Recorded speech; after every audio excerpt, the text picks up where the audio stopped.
Welcome to the Cafe Nightly Show. 10th of June, 2024. We've got some action has kind of happened over the last week. Obviously coming on the backside of Genesis Week 2024. During Genesis Week, there was some issues with getting some live stuff out. We definitely did some broadcasting at weird times of the day. Content was definitely shifted as far as the daily recaps of everything going on. So it makes it a really good day to look back at Genesis Week 2024, the takeaways, some of the things that happened, some of the highlights for, just the experience, the highlights of being there with other Uplanders, being able to take part in the events that happen along the way, being able to experience in-person time with other Uplanders, which, again, as I mentioned, leading up into Genesis Week was one of the things I was looking most forward to. So we get into all that. But, of course, the announcements, huge. We had Uplander of the Year. We had a Broadcast of the Year award. We had a Designer of the Year award, all given out. We additionally had the design contest, the Genesis Week design contest for the structures that we had that go through. We had a winner for Hackathon that was announced, so a winner and runner-up. We had the city of Bermuda that got minted. Now, city, we're gonna have to get into all of these as individual pieces. Of course, there's just a lot of individual items to go through. The first monument experience officially launched. It's available and applicable and can be used now with further features coming later. So we'll get into that. What else? Oh yeah, new city of Paris is coming. Woohoo! And one of those sneaky. We kind of had this idea that Upland's going to surprise us in some way, and people didn't think it was as big of a surprise until they started actually playing with it.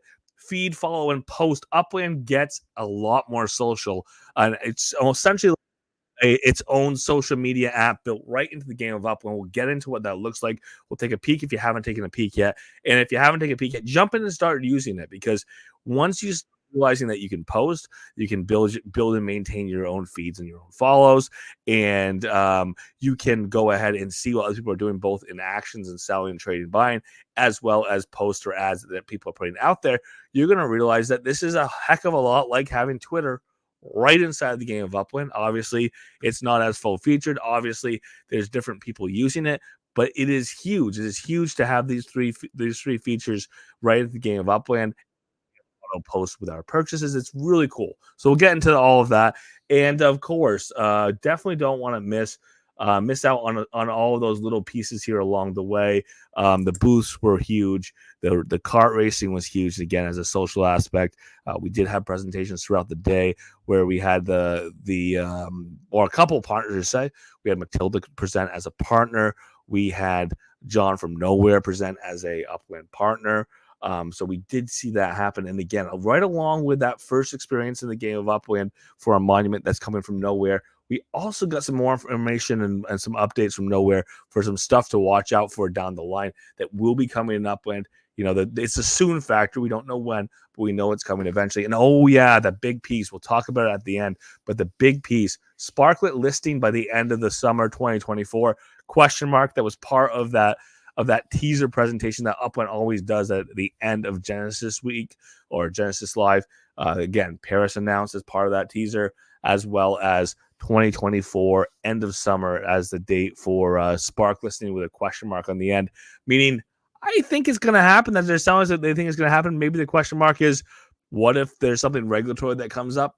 I don't know. We'll get into the speculations there, but of course, that's a lot to get into. Let's get started with a disclaimer and get on from there. All views and opinions expressed by myself are mine and mine alone. Shouldn't take this game charge or financial advice that represent the game of the team of Upland.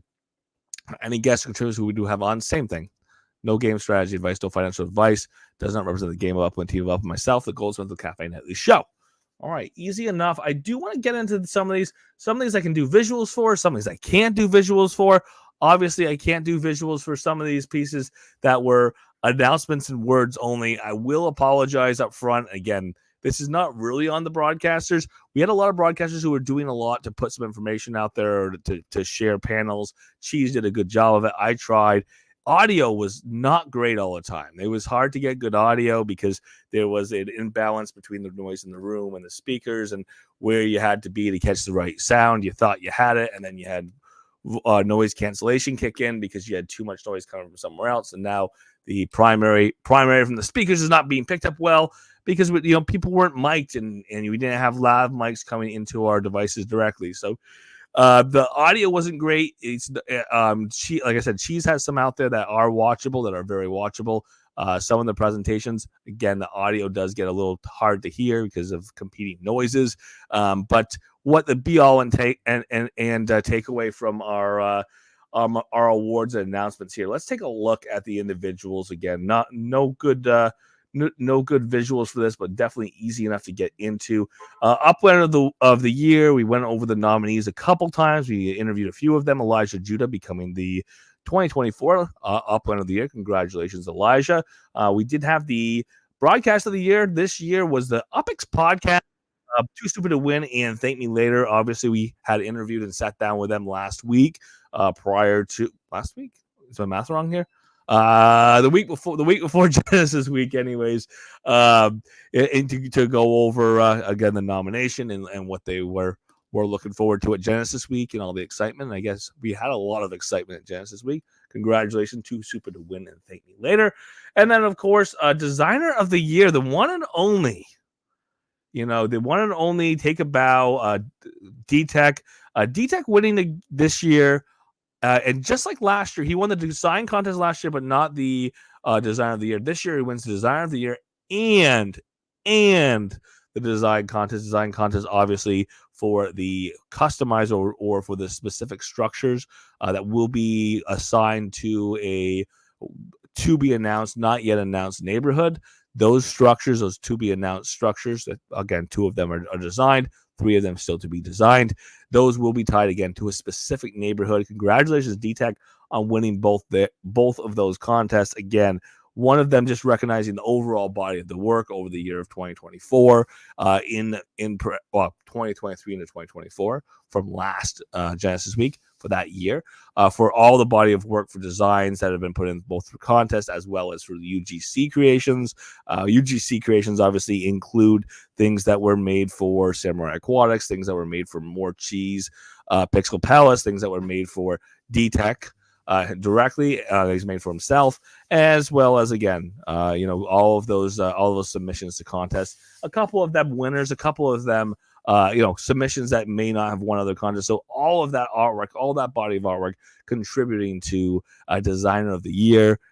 Very much looking forward to it. The 2 designs, 2 structures that were designed that helped win the design contest. Glass roofs, a lot of white, some cross latching. Some beautiful stuff. I'm looking forward to seeing those in more detail. Maybe we can pop those models up a little later. Maybe we can do an interview later at some point with D-Tech and go over those, because those are beautiful structures. I'm looking forward to seeing how that carries over and what that really becomes once we have the opportunity to see the other 3 come out. And again, the deadline on that looks like it's the end of August. So looking to see them in the game, hopefully here by the early fall or the end of the summer at the earliest. But fingers crossed that's the case. Matilda, we did Matilda Games. Obviously came in. We had a little presentation about Gun Tech 2, which we already knew about. It had been announced in a couple different ways, but we're told that Matilda was going to come and do a presentation. They did some key features that are coming up. There's going to be a few things to watch out for, obviously, with expansion of how people are playing and how stakes going to exist and what's going to exist when we get into those. But as of right now, game getting put out and launched. And there was a flash asset sale. This is a pretty interesting thing, is they're talking about, there's going to be an asset sale, and they get done the presentation. This is GG, presenting the project with Matilda, and gets to the end of the presentation. Oh yeah, by the way, these are available now. So if you're in the room, I am sure if you were in the room, you had some advantage to get to buy those, because they did sell pretty quickly. So some of that went out. I put a little message out there to those who were streaming. I sent, or watching the stream, sent a little message out to some people that, hey, there are these assets that are open in the store now that are purchasable. But we did see likely the majority of those get sold from that announcement. They were open for everybody, but it wasn't like there was a 6-hour, 8-hour, 10-hour ahead announcement. You had to be ready to play Upland at that minute, because they did sell pretty quickly when they were looking at the advanced. Advanced, I believe, sold in matter of like 8 minutes. The non-advanced or the basic, that one stuck around for a while longer. But both those packs did sell out over the course of probably less than a couple hours on Friday as soon as those were announced. And that is going to be something to watch out, keep your eyes on for. This is a layer 2 developer. Again, kind of on the almost on the partner track a little more, a little bit of a larger partner bringing in a designed or a actual finished game into the game of Upland, more of a integration than anything else, where the game is fully functional and they've done a few things to make sure the game's working well. Obviously, the integrations, the API integrations into Upland, that's been a large part of that. What is being done, what has to be done, what had to be done to really make things work and bring the game into Upland. Oh, thank you so much, D-Tech. I appreciate you dropping that in here.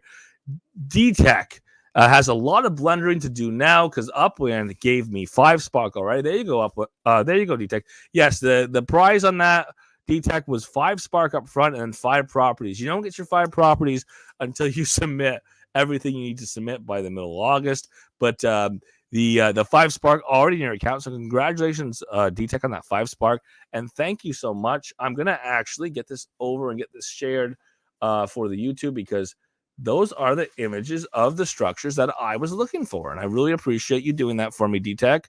It makes it a lot easier for me to get that out and get that shared. And on these structures, again, like I said, glass roof, some beautiful scaffolding to look at on the glass. There you go. Thank you, D-Tech. There's one. Look at all that. There's one over here. Look at all that. There's another view of that multi-story structure. There's all that. And what else we got here? Oh, you've got another image of them both together. Look at that. Wow, look at that, D-Tech. So that's beautiful. Anyways, I'll just say pretty. That's pretty impressive. That is very beautiful. Looking at this coming into the game here, like I said, more than likely, we're seeing this whole pack coming out the August, September. We know that D-Tech has until the middle of August to get the other 3 designs into Upland. Upland said it's going to be in a new city. And here's the interesting thing about the new city and new neighborhood is I don't think it's going to be Bermuda, obviously, because we already have structures for Bermuda. I think what's special, if we're going to have a special neighborhood, it's probably going to be in a future city. It's going to be a city that's announced and released sometime between now and August, where the basics of what those structures look like, and now that's locked to a specific neighborhood. We can kind of see that happen, and I'd be kind of excited about that. I would think it would be a new neighborhood as opposed to an old neighborhood. Maybe it's one that's exclusive to get into. You get to get into a pass. We don't know, but it'd be kind of interesting once you find out what neighborhood that's going to be. But it could be. This is called a segue.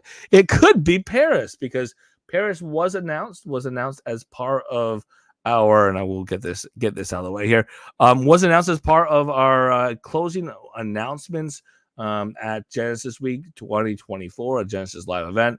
This is a tradition. We have a little, but wait, there's more at the very end, where they run this little video, and the video says, obviously, coming soon, the city of Paris, and then after that, obviously, was as of today, already live, were the follow, the post, and the follow, post, and feed. There you go. I guess that's the right way to do it. Follow, post, and feed functionality features. Again, very common social media features, ones that people are already pretty familiar with. We've had in-game communication for a while that would be just in the form of one person sending a message to another, or to have like forum posts where you could post to a forum, where you could post to an open topic, where the team of Upland could post to announcements. And let's take a little bit what that looks like in the game. Ooh, look at that. A little bit of what that looks like in the game now, what it's looked like for a while, and what these enhancements really do for us as far as bringing some social into the game of Upland, but also and importantly, opening up a lot more potential for tracking of sales, potential for people's gamification for how they buy, how they sell, what they buy, what they sell. You could even see what people are selling.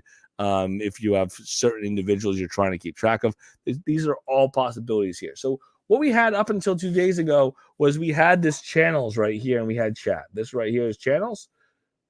But wait, there's an error. Why do you do this to me, Upland? I'm trying to show this off. Channels. Under channels, we've got a bunch of channels that are here for things like new players, for things like announcements, for things like live updates. And there is a sale channel where you can post your properties for sale. That's always there in our channels. Apparently, I've got 72 unread and unread updates in those channels. In the chats, also not working, Upland. Come on, we gotta have these running when we try to show these off.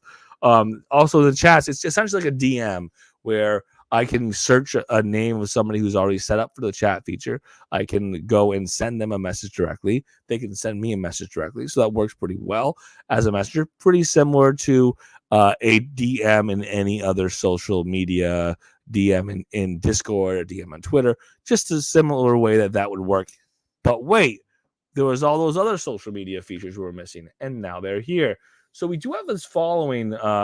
Obviously, the following is I can set up individuals to follow, people that I want to see messages from, and I can go and kind of see all of these.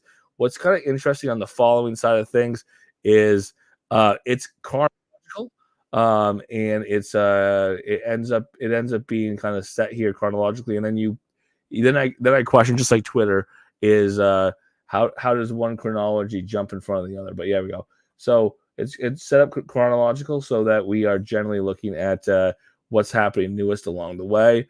I have this my feed here. This my feed is what I'm putting out for information. So on my feed, you can see all these properties that I purchased today. Each of these times I'm purchasing something. You can see this. If I start following someone, I can see these individuals I started following, which is kind of interesting. So I can keep track of my own activity.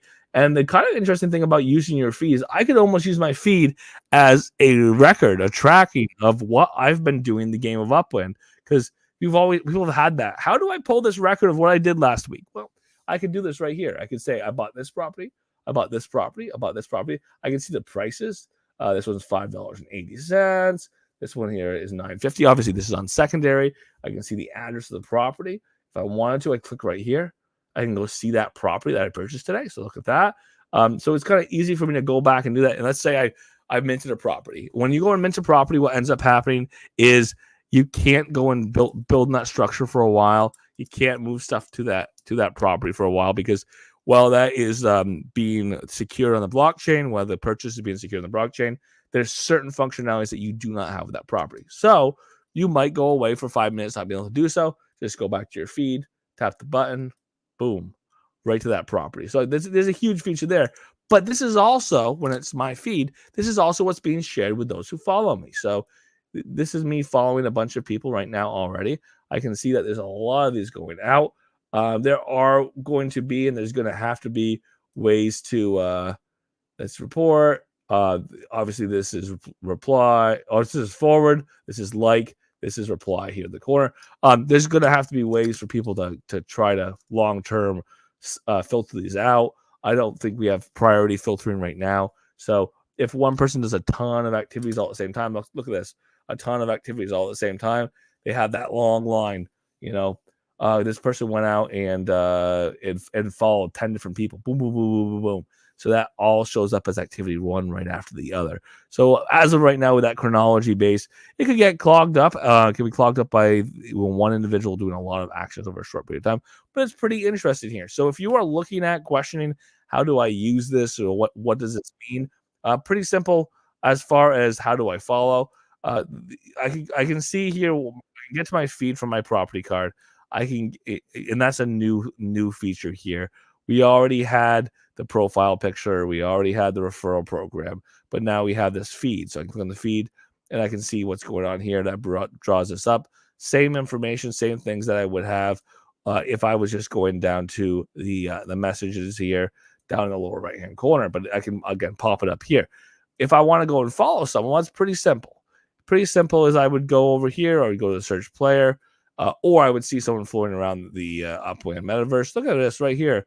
There's Jones. So Jones, if I want to follow Jones, here we go. Follow. Done deal. Now I'm following Jones. Now Jones goes and purchases something. Jones goes and sells something. Jones wants to put a message out. I'm going to see that in my following. And actually, like I said, the following here, more similar to social media than we've had in the past. That is, I can come over here. I can go to following, and then I can go here, and I could actually type something. I could put an announcement in here, a message. I could say that I've got blank properties for sale. I could talk about a contest that I'm doing, or I could talk about some node management work I'm doing. I could put all that right here and click send. And because this is an opt-in, you're choosing to follow people. Because it's an opt-in, it's not like posting to Discord where they're going to say you're posting in the wrong category, or you're not supposed to post that here. So you could post this post. I could put this here. I could copy and paste graphics in if I wanted to. And I could go here and put attachments in. Don't need to share all my attachments, but I go and put attachments in here on the attachments thing. So I can go put images in there so that can all be there. I can go put some emojis in there in addition to typing through there. And then I can hit this little arrow right here and poof, it's sent out there. It's almost like I've got true social media built right into Upland. And that has always been a part of Upland's, play, connect, earn. This idea that connection is the second part. You would play and you're connecting. You have an option to earn. Earn is money back out to you. But the plane, we have some to develop, and there's more being developed. We talked about Matilda Studios. We talked about the hackathon winners. A lot of gamification continuing to come into the game that's not here now. Gamification in the form of social interactions as well on the side of Nowhere. We'll get into that in a little more detail. But this is that big part, that center part of the strategy of Upland's always been there. And it hasn't been there as much as the implications of what is in the game, as much as it has been a goal. And this is a lot closer to bringing more connections to the game. It was nice to have these messages, these chats, peer-to-peer. It was nice to have some of those messaging being able to see the announcements, the live updates in the game of Upland here in the channels. That was nice to have that come in. But now you really have that social media experience where it's individuals interacting with individuals, or individuals interacting with the activity of other individuals, seeing what they're buying, seeing what they're selling, seeing what posts they choose to put out. So this is very cool. And like I said, every time I make a purchase, I'm putting out a little activity here. And who knows, if I'm following 600 people, this might be really hard for me to keep track of. And maybe there'll be more sorting features in the future. We know that Upland iterates. We know Upland can change things over time. Maybe I could put a sort on that says, only show me sales, only show me purchases, don't show me sales, don't show me purchases, only show me messages from players. That's going to be something that we have to see down the line. I'm sure, as this continues to go on and people continue to grow their followings and who they're following, we will likely see more of those suggestions coming to the team. And I'm sure, like I said, I'm sure that we're going to see some of that get updated over time. And on that note, again, I did in the week last week. It was something I was doing live. We did have the opportunity to get a couple interviews in live from the Upland offices, and this kind of dovetails, into a lot of what's coming up in the game of Upland.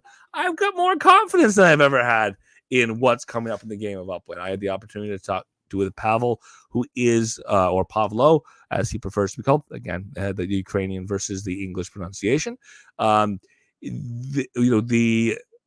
head of development, someone who's been with a game, literally the first employee of Upland.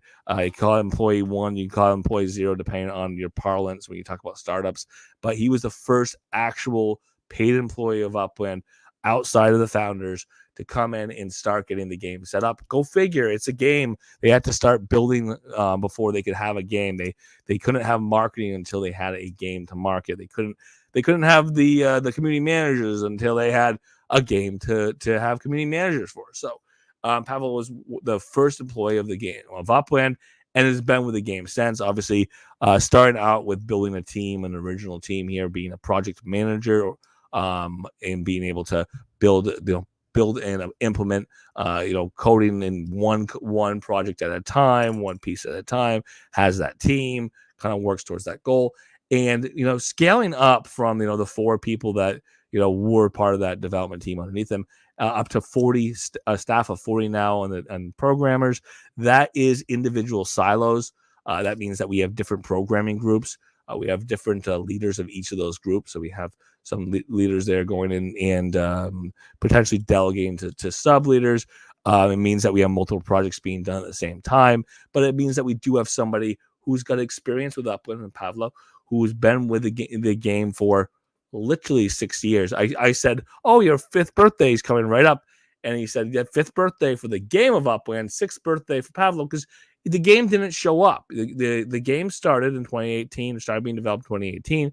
First property sold in June of 2019, and again, it took a while to get there. So almost 6 years with the team, with the head of development. We do have the developers underneath them, working towards building things, but having somebody with experience with the game of Upland, experience with working with Adon in these priorities and building priorities, building priorities for the future of the game, working with what projects are existing now, what projects are upcoming, and again, trying to balance all of those and have somebody who's had that experience with the team since 2018 to be atop all of that. So that was a great interview that I was privileged enough to speak with somebody who was in that position. And again, the coolest thing for me was Pavel had not been interviewed on camera previously. So it was a great opportunity to get some information out that hadn't already been out. If you haven't seen it, hey, KO, good to see you. The new social media stuff is pretty cool. Yeah, I agree, KO. It was very cool that for that to come out. It was a surprise too, because it was mentioned that it was going to come at the end of the quarter. I kind of had seen that. I didn't know whether or not it was actually going to come, but it was listed months ago. If we're going to have expansions, and we're going to have a feed thing here, but we didn't know exactly what that meant, and we didn't have any lead up. We weren't told look out for it in 6 weeks. It was poof out of the blue. It was there. It was mentioned months ago, but there was no lead up. There was no lead time. There was no expected at a certain time message going out. But with Pavlo, Jimmy Jester, good to see you. But with Pavlo, again, being atop of things, being able to see what's going on there, I'm looking forward to, knowing that A, there's multiple priorities going on at a time. B, there's somebody who's trying to coordinate that all, as far as schedules. And what also came out of that interview for me was the idea that, yes, he 100% does realize that it puts people in a weird position where priorities change. And yes, they have features they've been working on for a little while, and there's one reason or another why they have to shift priorities. He got into the idea of FIFA. When FIFA happened, obviously we saw some other projects that had to get put to the side for a little bit so FIFA could get developed pretty quickly, because that was something that was a partnership that was unknown, that didn't exist until it existed. And once it existed, wow, the World Cup's coming right around the corner. Now we have to get there. So that was some great insight. I saw some incredible, the 40 devs, Jimmy Jester. That was good to hear. It was good to hear, and I kind of had that talk with him, and the idea of at some point, looking at having 100 or 200. They're looking forward, having a larger team, continue to expand, and that would be exciting to continue to see that grow. But we had some incredible interviews as well. More cheese with Hele, learning more about the overall big picture Upland, making it all come together. There's something we don't always think about, is that there are these projects, competing projects, when even development's part of the game, marketing is part of the game, but there's an overall unifying strategy that is kind of going to make this project happen, or this project, this sponsorship's coming through, and all the different pieces and parts and everything that has to be done to come together, to make them all come together. And Hallie's kind of sitting right there to make sure that all gets done. So more cheese having that interview was fun to see, and it was also fun to see that she's fun. More cheese brings a cheese hat, and she brings a llama hat. It's like a little bit of equal exchange there. It was very, very cool to see that we've got people in senior levels in the company that are still fun. They can put a smile on their face. They can put a smile on your face. It is exciting to see that we have people who are engaged with the community, even though they are in a senior position, again, in a position where, again, the company worried about making money and building a product and everything else. But if you've got time to do these incredible interviews and show some personality, it's something that I've really appreciated. Cheese being able to have that interview with somebody that's, like I said, senior level, who likes to have fun, able to have fun, but also very serious job as well, making things happen. And then, of course, we did see cheese. I did see Dirk get interviewed by the Upix podcast. Too Stupid to Win and Thank Me Later.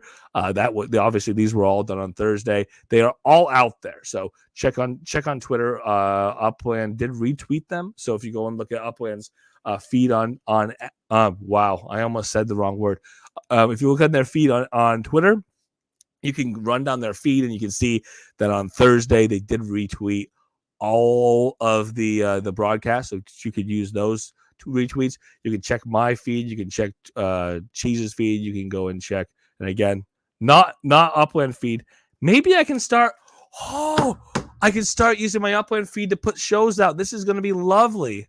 I'm going to have to see how that works. Woo, that's exciting. But use the Twitter feed to go and pull those up. Those interviews from Thursday, there's a lot of key information there, good information there. The guys, Too Stupid to Win and Thank Me Later, able to balance things a little bit with Dirk this time out of the gate, where there was some fun questions and some information that we already know, and Dirk came on with 10 different suggestions for new Upix podcast theme songs, which it's kind of fun to see him take a little time and do that. Again, they don't take that long with these AI generations, but we have two theme songs that are very famous and that have been there for a long time for the Upix podcast. Just having a little bit of style update halfway through here, but these are Mars Utah original songs that were made just for the Upix podcast. And here comes Dirk, and he pulls a little AI, and he's got 10 of them. Ta-da! Why do you need Mars Utah? No, it was fun. It was fun to see him do that, but they also get some serious questions in there as well. Some things about why can't we do this that way? What can we do different? Definitely take a look at that interview as well. You got 3 interviews. You've got a whopping not even 3 hours worth of content to watch, and there's a lot of information there. Again, Hele was somebody who's done a few interviews, but every time she talks, there's new information there. Thank you, Cheese, for getting new information out. We do have, like, the Dirk interview, like I said, same thing. He said some fun things that are just circular here. Again, the time that was spent with the intro song, probably not any big news in Upland, but there was some big news in the backside. And of course, being able to see the Pavlo interview, I personally thought it was a great interview, but again, I was part of it. Let me know your thoughts. But looking forward to having more of those team members. And I will say this officially because I was told it officially. The interview I've been chasing for 6 months for Jason, we are getting a date. Like, I got to shake his hand in the Upland offices. We get to have a conversation. Good to see you, Trees. Good to have a conversation in person. And he said this is actually happening. So we'll be putting together the UGC interview with Jason finally. Again, this has been something that we've been working on for months to actually nail down the date and have it happen. And one piece or the other piece just didn't line up of timing, and this project was going to be delayed or whatever the case was. And Sandbox was a big part of that. Sandbox was a big part of that conversation we wanted to have. So looking forward to being able to see that come out as well. And I guess that was a product of Genesis Week as well. One of the big products of Genesis Week is the idea that people get to meet other people and have the networking opportunities and talk to these people. So that's definitely still huge on the list without getting too far into that. I'm going to call that booth work because we had the booth. That was on the list. That was on the schedule for the night, is talking about the booths. That's part of the networking. Talking to people either with the Upland staff or some layer 2 developers or somebody who's an artist and you're a layer 2 developer and you want to make that connection. We saw a lot of that happen. I interacted with some people who, were Uplanders, but they were looking at doing projects that are kind of out of Upland. And I take a little deep breath and go, I would love to see more layer 2, in Upland. I'd love to see more development for Upland, but it's pretty cool that Uplanders are working with other Uplanders for projects that may or may not have direct links inside of Upland. I'd love to see them have direct links inside of Upland, but it's that I'm doing this, you're doing this too, having those relationships, building those relationships. So pretty cool to see all of that happen.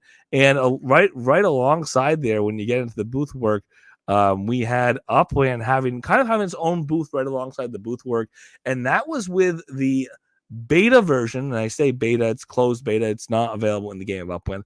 Closed beta version of the boosts. So boosts have been used. I've had the opportunity to play with them. Everybody who got that 1 spark bonus had to play with them because Upland made that a part of the activities for the spark redemption. So we had this airdrop G or the chapter G airdrop, and that was based on a scavenger hunt sheet. Do this, get the stamps. You had to do everything on the list if you want to hear it. And everyone hear it. If you had to do everything on the list, if you wanted to get that 1 spark, if you did everything on the list, you get the 1 spark. You had the opportunity to get your name drawn to get more than 1 spark, but 1 spark for 7 activities. I think it was a good value. That spark was dropped today, so if you were at Genesis Live, expect to check your Upland account and see that 1 spark drop today. If you haven't seen it and you think you had completed everything, I think it's worth shooting in a message to support and saying just that. I physically handed the piece of paper into X1 at Genesis Week. What's going on? But yeah, they did appear to drop today. I know they were in bundles and batches, so they may not have all gone out, but I know that most people's had today. I was glad and happy enough to see my 1 spark come out myself. So watch out and look out for that if you were at Genesis Weekend, if you completed all of those factors. All right. So like I said, the city of Paris is coming, but the city that did happen, Bermuda. We had a couple interesting things in Bermuda. Some of the pricing on the UPX per UP2 was lower in some neighborhoods than some people expected, which was kind of good. It allowed for some FSAs. It allowed people to buy some more properties. It allowed people to see to potentially get larger UP2 properties, larger properties that could be used for factories or for showrooms. So it was good to see that there are areas that are affordable. There are areas that are less affordable because the UPX per UP2 much higher. But here we are, the city of Bermuda, and we can see if we zoom in a little bit that we've got a lot of properties that are still unminted. And we want to take a look at pricing here. Depending on what neighborhood you're in, again, the UPX per UP2 is different and does vary here. UPX per UP2, 700 UPX per UP2, almost 800 UPX per UP2 here. Almost 800 UPX per UP2 here for 1,000 UP2 property here in the neighborhood of Paget. We know that's not a cheap neighborhood. Go figure. Go look at that. But there are some more affordable stuff over here in Southampton. We saw. So if that was something you're still trying to get a property and you got 30,000 UPX, there are still mintable properties. We saw them before. Here's some FSAs. We did before see some properties in the 30 to 40,000 UPX range where there were individual properties that haven't yet been minted out. Kind of a cute note here, and maybe not cute to everybody, but I think it's a cute note in that we had some issues. We had some issues during minting. If you were at Genesis Live this year, the internet cut out like right as everyone was told, hey, log in. This is going to be the best version of minting you can get. Here's some Wi-Fi, jump in. Here's the password. That Wi-Fi crashed right as the mint was happening. So you at home, you got an advantage. You got an advantage by not being at Genesis Live because you didn't have your internet go out during the minting. Because that happened, Upland is compensating those, again, because it was directly internet that Upland was involved in providing. Technically speaking, it was the hotel's fault. It was the hotel's internet. That kind of messed with everything, but Upland is compensating those who are at the live in-person event for, I believe it's a single property a person. I don't believe those have dropped yet, so they did say that would happen. So something out of it, but again, you had an advantage of minting if you were at home this time around. I've seen that happen a couple times before in the game of Upland where if you're doing this, and this, your internet's not going to be as good. And we've had that hint, wink, wink, nod, nod here that the best version of minting may not be at a hotel where 600 other people are trying to use your same internet. We've seen that happen before. So definitely par for the course. Definitely something that could be anticipated. Definitely something that we have some issues with. And oh, look at this. Speaking of the airdrop, speaking of that one Spark, this is the new login page. Share and build airdrop is coming. We already had chapter 1. Chapter 1. Yeah, we already had chapter 1, and then we had chapter G, and now it looks like we're having another at some point. Again, we know the soon factor. We know soon TM. This could be next week. This could be next month. This could be further out. But again, that we did see this replace the background that was there, meaning we are looking back towards the next airdrop. Let's get back to a couple other small things here. And it is late because boy, we got a late start tonight, but we also had a lot this week. The Bermuda City obviously did happen. Again, with that starting at 10 a.m. PT, that was something that was at a special time. So it was interesting to see that get kicked off. We do have that release, or we did have the release as a vanilla collection reveal next Friday, just like we usually have that 1 week before the next collection reveal. And the first monument experience in the game of Upland did launch. The first monument experience in the game of Upland, we had John from Nowhere come and talk about this, that each monument obviously is going to have an inbuilt experience. That experience is going to be dictated, or is going to be built by Upland in concert with the person who owns the property. So that's essentially what you're going to get out of a monument. Monuments are very rare. Monuments are going to be very difficult to procure. There may be a significant cost.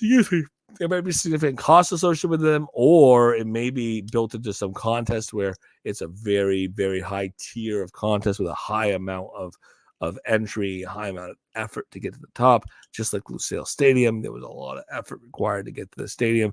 You get the stadium, you get the reward, you get the experience. The experience is called Track Hero, and what Track Hero is essentially a racetrack. But I'm going to say what's interesting about this track and field event that has hurdles, so you could call it a hurdle event. What I think is interesting is it's gone Mario Kart. It's gone Mario Kart because it has hurdles, but it also has banana peels. It also has slick spots. It also has areas that you have to jump. It also has camels that you have to jump along the way if you don't want to crash into them. Let's see if we can get there. I think we can do it. I think we can find Lucille Stadium. I know where it is, and we can go take a peek. So with the event, again, or with the event of winning these monuments, it is more than just a landmark. It's not just a custom structure. It's an inbuilt experience. We're going to have inbuilt experiences, or we're going to have added experiences, much like cafes that we can add to properties. John from Nowhere did take an opportunity to discuss, that down the line, Lucille Stadium. Let's see if we get to that. There it is. That we're going to, down the line, have the opportunity to purchase these build packs, these customized packs, essentially like building a cafe. You have to buy the pack. They're going to be limited in purchase. They're going to be probably pricey. You buy the pack, and you're essentially buying the right to have your cafe, and that cafe is going to be custom built for you. And I'm looking forward to that. That's something that I can't get quick enough, and I definitely will be putting my hat in the ring for that, not just for broadcast, but also for some bands that I have some experience with putting some of that stuff out. So I'd love to see some of that come in the game of Upland. Not Louisa Posey. I loved the passes, but it wasn't really a live experience with an emulation of a concert. There wasn't a band there with a screen in front of them that you get to see them performing live somewhere halfway across the world. I would love to bring that into Upland, and that's what I'm looking for with a cafe. I'm excited that they exist. So let's get back here. The game experience here. Here we go. Track Hero. Click on this. There we go. Poof. Let's go take a look at Track Hero. All right. This space is closed. It must be opened by the host to enter. Oh no, John pulled it down. John pulled it down. John pulled it down because they are going to have to take it down for a little bit as they go and update it. This event, we do see that this is nowhere beta. So this is a nowhere space. You click on the link inside of Upland, it takes you to this nowhere space, which is actually kind of built into layer 1. It is hosted by and it is built by Nowhere. Nowhere, our partner in these virtual spaces. With Nowhere as a partner in these virtual spaces, they've iterated, they've gotten better over time. When they came into Upland, that was the first time they used the 3D avatars like we use the Ready Player Me avatars. And they integrated those Ready Player Me avatars, build out the custom virtual space. I'll stop sharing this page because there's not a lot to see here. I'll go back to Upland mainnet here in a second. But they built that so that we can have experiences. I can see that that we're close. So we have some experiences. I'll have to go back to Upland. So we had some experiences there that we were able to engage with, and along the way, those experiences are getting better and better. We're adding in boosts, we're adding in these different ways to interact in the screen share. And when we talk about this game, what we're really talking about is that track, like I mentioned. You get the hurdles, you're riding around. It's going to have competition. I believe it's between 6 and 8 is what we're looking at right now on the track at a time, with that potentially being able to be changed, with their potentials to be tournament modes where you have multiple heats that compete against each other. Those are all coming. And it is the first iteration of it is just an open practice, and that's what we've had as an open practice. What was going to happen is the opportunity to have stake, just like car races, where you go from just the original version is you can race, and then later we can have staked races. So that's going to be a big thing here, where this can be a competition. This is going to be a skill-based competition. What separates the Monuments experience from a layer 2 development shop is you're not having not pressing a layer 2 development shop being sent to another website, having that website be something that's been developed by that manufacturer, that's been developed by that developer. You are going to the game of Upland, you're going to layer 1 Nowhere plugin. That's popping up when you click on that property, and that's built as part and parcel to that property. The monuments, they're very rare. There's very few of them. Upland's involved in the actual creation of the experience that goes into that in concert and working with the owner of the monument. And that's what this was. And again, nobody's interviewed Abdullah yet. We can go talk to Abdullah on it. If we can get an interview, we'll get an interview. But realistically, it looks like this is an experience that Abdullah had some input in. I will tell you this. We can't show you right now, but I will tell you this that might surprise some people. There was some fun stuff in there, like I mentioned, the oil slick, the banana peel, the space where you have to jump, almost like a steeplechase, except it's not a steeplechase; it's a hole in the ground. We did see the banana peels for the slide, and there's some like wet spots on there to slide around as well. There's some speed boosts, like those 3 yellow arrows that you see in Mario Kart. You hit those, you go real fast. Those are all built in there. But what was one of the funnest things in there, unexpected, of course, was camels. There was camels you had to go and jump, and people have talked about, what does the SA stand for in Abdullah? Is it for Saudi Arabia? We still don't know. We'll let the player have his privacy, but we do know that he had input in and chose to put some camels on the track. And boy, was that fun, because they're a different shape. They're a different shape than the hurdles. So if you jump just right, maybe you can jump them. But if you don't jump them just right, you're going to hit the hump, you're going to hit the head, or you're going to hit the neck, because it's not a consistent shape. It's not built consistently like that hurdle is. So it's kind of a fun interaction there. It is an interesting feature as well, because it's visually interesting, and it takes it outside of the. If I'm running the track at my local high school, but it's a Saturday, the kids aren't there, obviously. I'm going and doing my my weekend exercises. I'm not going to see a camel on the track. I might see some hurdles, but I'm not going to see a camel. So it was kind of fun to have that metaverse tie-in where it's a little different than what you're likely to see in real life. Can't wait for next year. WW Dog. Yes, absolutely. It was fun for Genesis Week this year. Genesis live in person. A lot of fun. And yes, we are all looking forward to it next year already.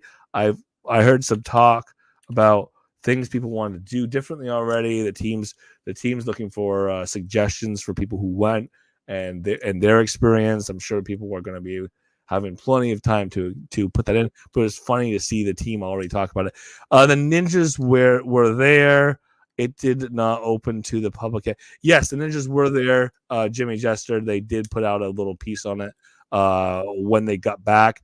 It was technically open for a short period of time to the public. Then it got closed. So there was a link for the event. That was something I talked to John. It was only going to be open for a short period of time, and as of right now, that is not there for that race anymore. But it was, like I said, it was open as an open event. You could click on the link, you could jump in. There was a QR code, but that looks like as of right now, that's been locked for a bit, which we knew was going to happen. I didn't know when it was going to happen, but it's been locked so they can go and do the improvements, which includes things like getting a couple things figured out. I don't think stakes happening immediately, but maybe that's coming down the line. You see that with these early games in alpha, games in beta, where they have to shut them down for a short period of time to do those modifications. Sometimes it can take a little bit of time, and then they'll obviously be more formally opened and more formally open to large groups of people, so they can be used. But they were temporarily open so people could go and test those, which was fun while it was open. The last couple things on the list that we really want to make sure that we're keeping our eyes on, obviously, other than the fact that we had some fun in Vegas. Where let's put a round of applause again. I don't usually solicit praise for people, but we had the Uplander of the year, we had the designer of the year, we had the broadcaster of the year. That was fun. Those were well-deserved awards. What was also a well-deserved award was our hackathon, because that's a big piece of the live event. We have the presentations of the hackathon. It's the opportunity for people who are there live in person to see these potential upcoming projects, layer 2 developer projects in Upland. They get presented in such a way that the judges are there live in person. They get to go ahead and make determinations, but ask questions. So you get to, there you go, Lily. There you go. That's the question, isn't it? That's the question. That's why we vamp, we lead up, and we put a little bit of excitement. We do have a winner. We have a winner, and we have a second place finisher. The second place finisher, I did sit there and watch the announcement or watch the presentation. I saw there were some things here. They're talking about multi-chain. They were talking about the gameplay. It wasn't 100% clear to me because they didn't have gameplay. They didn't have live gameplay to show. It wasn't 100% clear to me what the live gameplay is going to look like. But we do have a runner-up. Runner-up is Next World, which is it looks like it's an asset-based medieval type game. Again, the full of the interface, what's it going to look like? I don't know because that wasn't built yet. But that's not what Upland asked for this year. They asked for an idea and a business plan. They asked for people to go ahead and say, how are you going to build and monetize? And I was surprised in these presentations this year that wasn't a core to these presentations. But how are you going to build and monetize and make this a game that sustains itself and it has an economy? How are you going to do that? And the other thing they said is, how are you going to use and integrate API, the tools that Upland gives you to tie in Upland assets into the game? Those are the two things that were asked, and they were kind of answered here in a couple different ways. And our winner, obviously, this year, they answered that question, and they did a couple other things. They made some fun. They made things fun. They started by development in other ecosystems. And the one thing they did that is kind of interesting, and this kind of part of what it is a siphon. What kind of is interesting is they worked with other communities to build some coin stake, to build some asset pools that are going to be coming out of the siphon, coming out of the reward base. So this is very cool. It's going to be rewards and with an opt-in for people opting their properties, people being rewarded for visiting and taking part in potential other events with these properties. So it's kind of fun to see that. And of course, that project is called Upland Aliens. It's a project, like I said, I know they actually get started with Alien World. So it's kind of a partnership or a bridge project between Alien Worlds and Upland, in that it's a bridge between the two communities. It's the opportunity to see people from Alien Worlds have a incentive to participate in Upland. They could participate without being in Upland, but they don't really have the same benefits. You really have to get those properties in Upland if you want to get those benefits. So you get the properties, build some in Upland. You're coming from Alien Worlds, and now you're in both spaces. Or you're in Upland, and you want to be earning the token, and you're earning the token.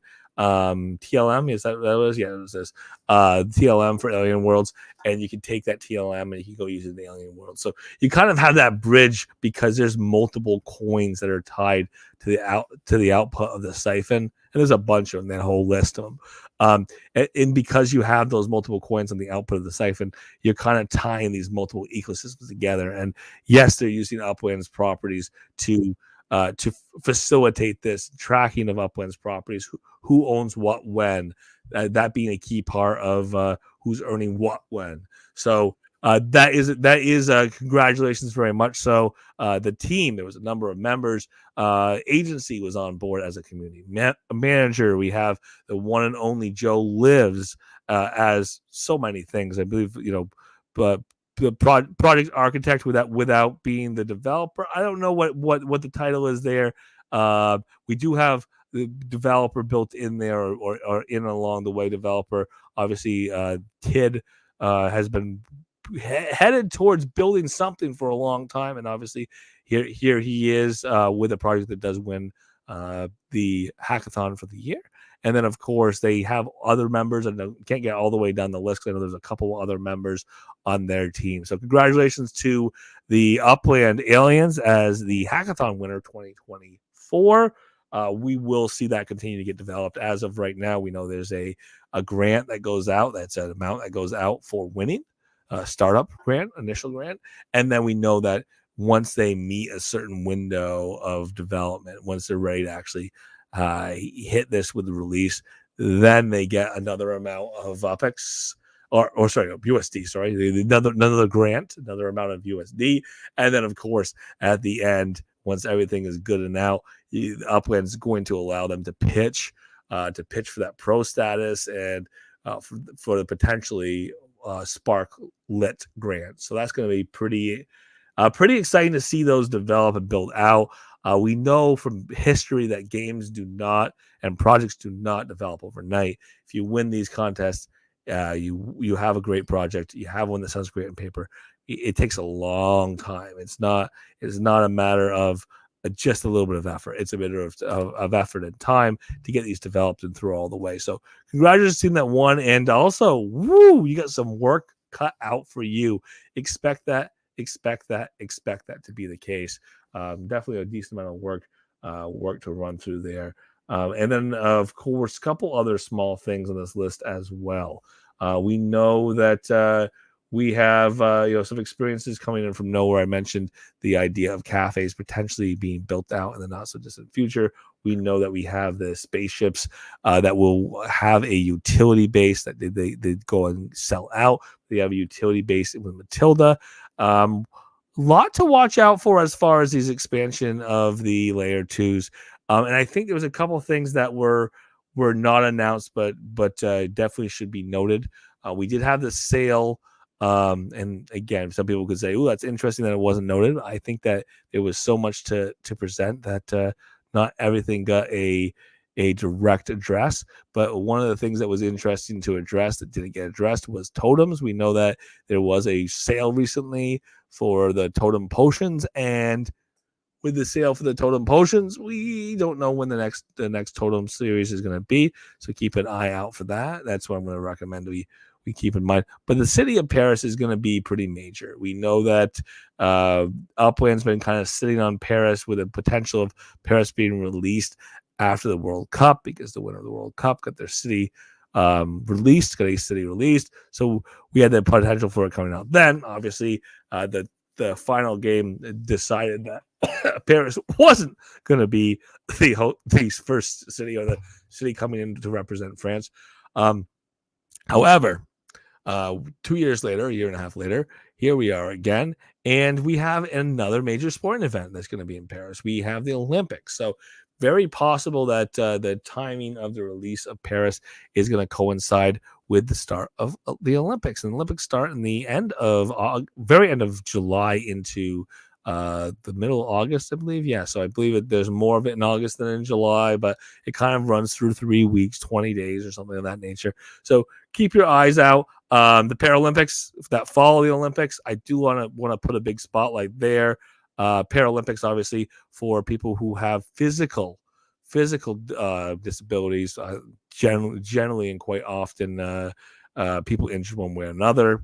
Very strong athletes still have an opportunity for a competition in the Olympics. I would love to see Upland do both, to be honest. If Upland's going to do something rewards or some type of assets that's going to be based on the Olympics, give me some Paralympics too. I'd be so happy. Because again, it is one of those things where there's a lot of circumstances this world over where people take physical injuries throughout their life, and continuing to see athletes be at the top of their game, the top of their industry, or whatever the sport is that they're a part of. So looking forward to some type of Olympics tie-in for Paris. I don't see why Upland wouldn't. I don't know if we expect to see anything in the form of a partnership. I don't expect it, but I would expect Upland to try to do something like we did last Olympics. Wolf Warner, what's up, party people? Nice to meet everyone at Genesis Week. Still recovering. Yeah, I would say so, Wolf. I would say so. It was a crazy week, regardless of what you did. You lose sleep at night.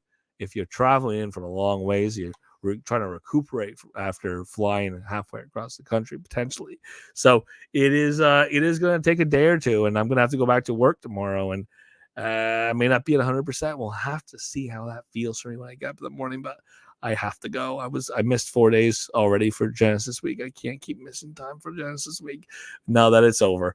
All right, and then a couple of the things that I just wanted to highlight, and those are the things that a lot of people have asked about who weren't there. What was said here, what was said there. We had an AMA. We tried to get that broadcast out. AMA kind of on some of the priorities here coming up for the rest of the year. Things like things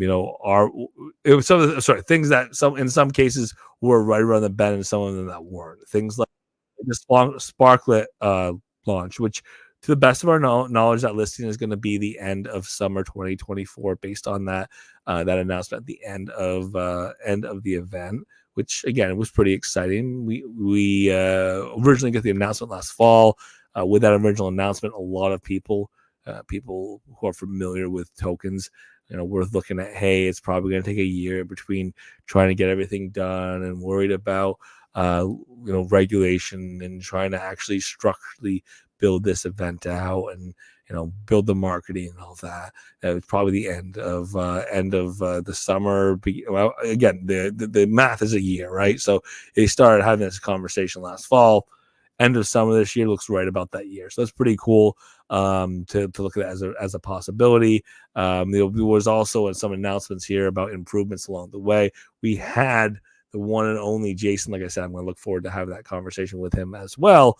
But the one and only Jason Festa of Upland UGC kind of go up and have a little bit of a tete-a-tete. I would have liked to see it structured a little differently. I'm not the one who structured it, so I would have liked to see a little more consultative with D-Tech, with D-Tech up on stage with Jeremy Festa, Jason Festa talking about the future of Upland UGC, things which include improvements to the playground, things like all of the submissions being open, so all the UGC submission opportunities, those all being open now, which include racetrack. So if you were trying to apply for any of those things, you can get in there and apply and do so. Speeding up and making sure that things turn out more quickly, taking the approvals or the format check, to make sure those do a better job of catching everything that needs to be caught along the way. Upland improving the models themselves so that the models they don't have any clipping errors when people go to build a structure ornament. They're not going to have those issues because, again, the previous models, they had errors built inside them because they have the error built inside of them. You could build an ornament that would kind of work, and then it wouldn't work because again, there's an error in the building. Sometimes it would work perfectly, and other times it wouldn't because there were glitches to be fixed. And some of those glitches to get fixed. So there's a lot there. Live in person, we got updates on, and looking at. The reality is, it is what we'd expect from Upland, and in a very positive way, and that is iteration. So, there are issues in this, that, and the other thing, especially in the UGC, where it was put out quickly or was put out as quickly as it could be. We're working as well as possible, but the next feature, the next bit, the next piece wasn't there. So that's what gets added along the way. This feature and fixes for the early versions, we see those continue to get rolled out. So looking forward to seeing more and more of that this year in Upland and the 2024 into 2025. And again, big focus we know is on Sparklet.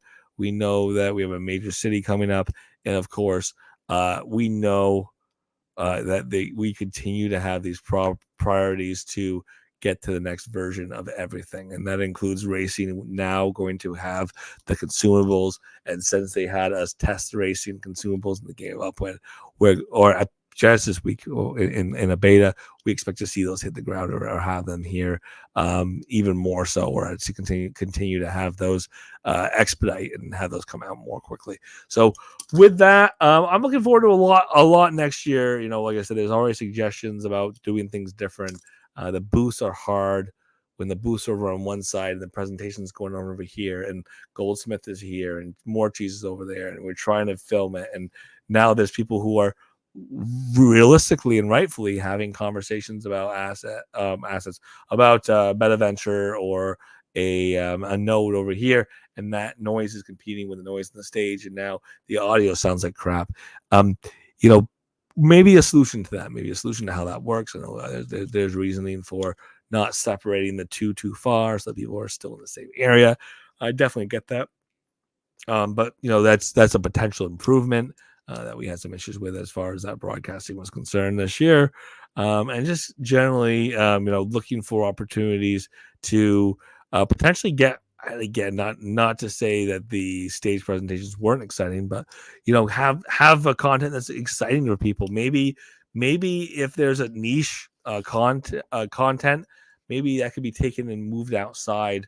Maybe there's a way to have elective or competing booths or competing presentation stage panels, so people aren't sitting through a panel that they weren't interested in.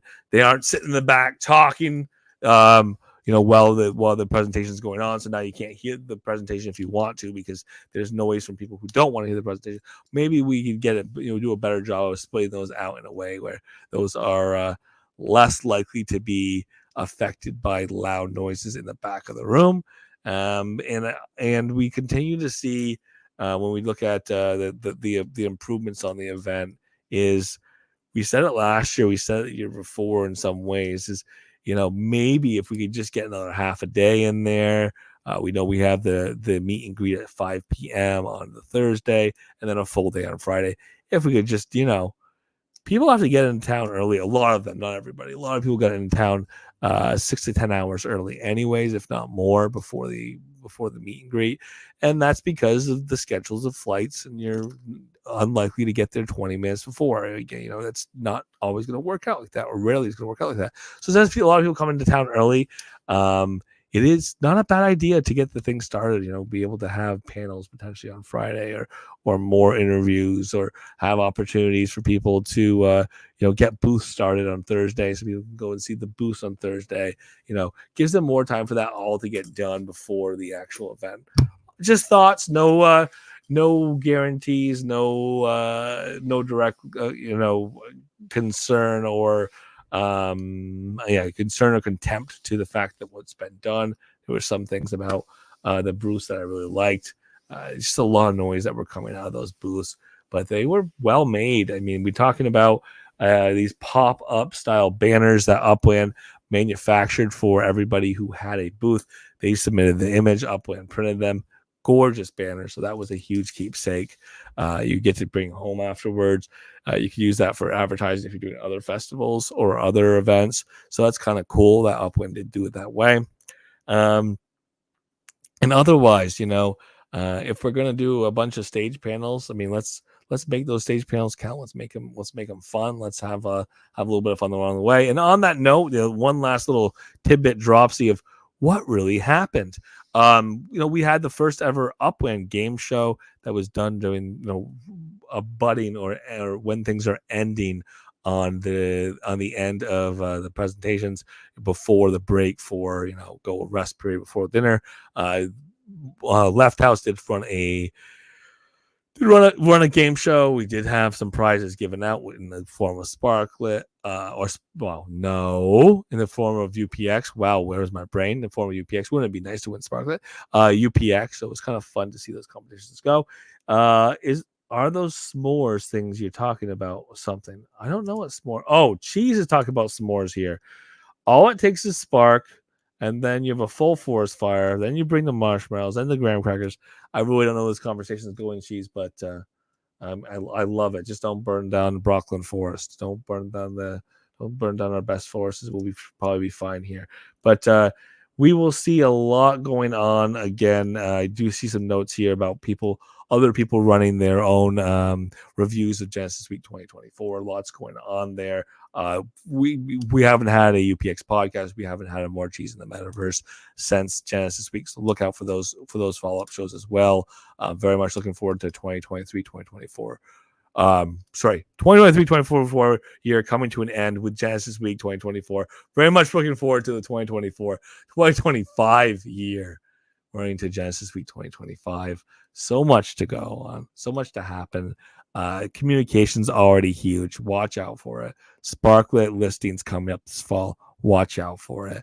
The expansion of what cafes are, how they work, and how you could get your own. Watch out for it. It sounds like it's coming. Layer 2 games with integrated assets from Layer 1. We saw the sale from Matilda Games. Excited to see those come into the game. Excited to see those have that tie and that link. Watch out for it. It's coming. And again, when you talk about a major city, Paris is one of the more major ones. So we'll see how that comes out. We'll see how that gets structured. We'll see how much excitement is there. There's been people who've been holding on to UPX for years anyways, to mint Paris, and now here's their city to mint. So a lot going on. Very much looking forward for the upcoming year. And I've got a pile of interviews to get put together from talking to senior members of Upland who want to go and work over things. So thank you so much for being here. Monday through Friday, 7:30 p.m. PT in the Upland Cafe, with broadcast on YouTube, with broadcast on Twitter, where we can look at those news, look at the events, discuss some of the context, and of course, trying to fill in some of the missing pieces of information if we can along the way.